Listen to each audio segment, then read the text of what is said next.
Joining me now is Paul Caddis.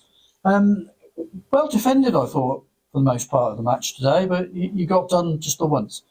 Yeah, when they're a full-time team. I went and watched them Tuesday night. They played at home to Eastleigh, and that's what they do to teams. They work on that every single day. The patterns are very good. So I knew we were going to have to be patient. It was very similar to Rochdale. I knew we'd have to be patient. I knew that if we could get to 70, 80 minutes, then we'll have a go, which we did.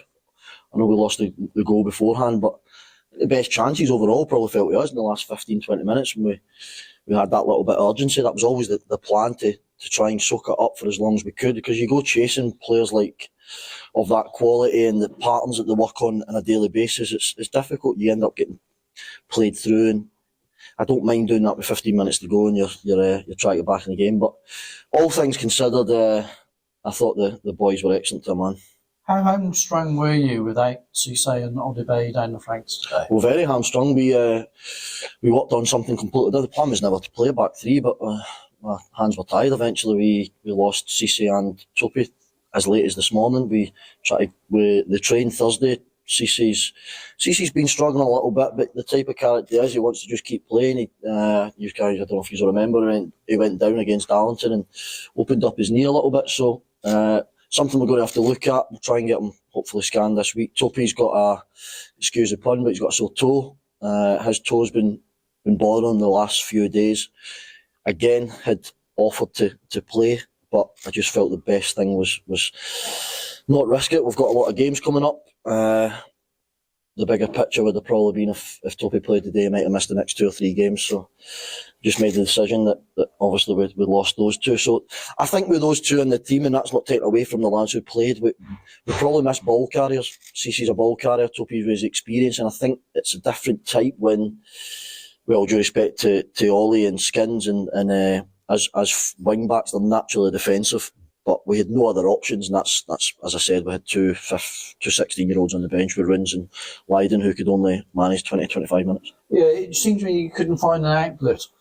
Players maybe pick the ball up in defence, but normally they'd have somebody to target, but they weren't there. Yeah, it's difficult, and when you play games like that and you're up against it in terms of possession, when you win it back, yes, you've got to try and keep it, but you need a ball carrier, you need to get someone up the pitch. That's not Skins, it's not Ollie's game, so it's not something we expected from them. But with those two and the team, we had an idea of the team and formation that we thought would give us the best chance to win the game, and that's life.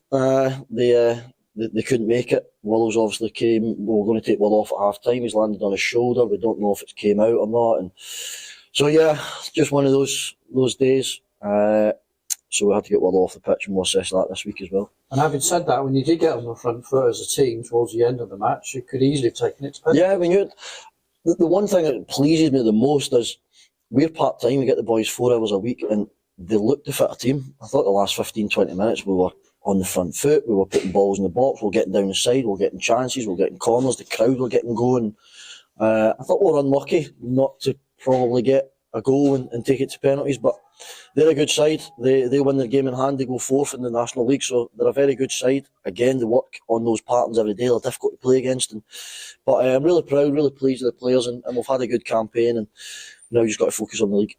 And how close was Curtis Pond, the goalkeeper, to scoring? Yeah, I think he said if it hit him flat on the forehead, it would probably went in, but I don't know if it's hit the side of his face or whatever. But yeah, I think the one beforehand as well, we get something on. But I just felt as if we were going to score. I genuinely did. I had that feeling like I've had in some matches, and it's never through the lack of effort or the desire, that character to go and try and get back in the game. So really pleased overall with the performance, really pleased with the players and the work effort, and obviously we're a bit hamstrung before the game, and I thought the character dealt with that. How big do you think the next 2 games are going to be, both against teams towards the top? Tamworth obviously points clear, and then Chester a big few days ahead. Yes, they're all big games now. We've got, I know I hate cliches, but it's that old 14 cup finals now, whatever, 15, I can't even remember what games we've got left.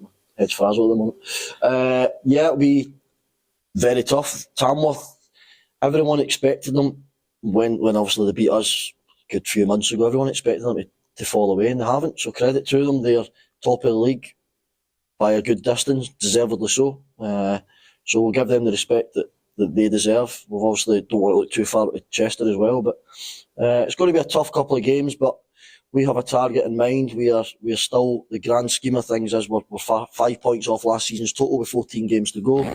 We've done really well in the cup competitions.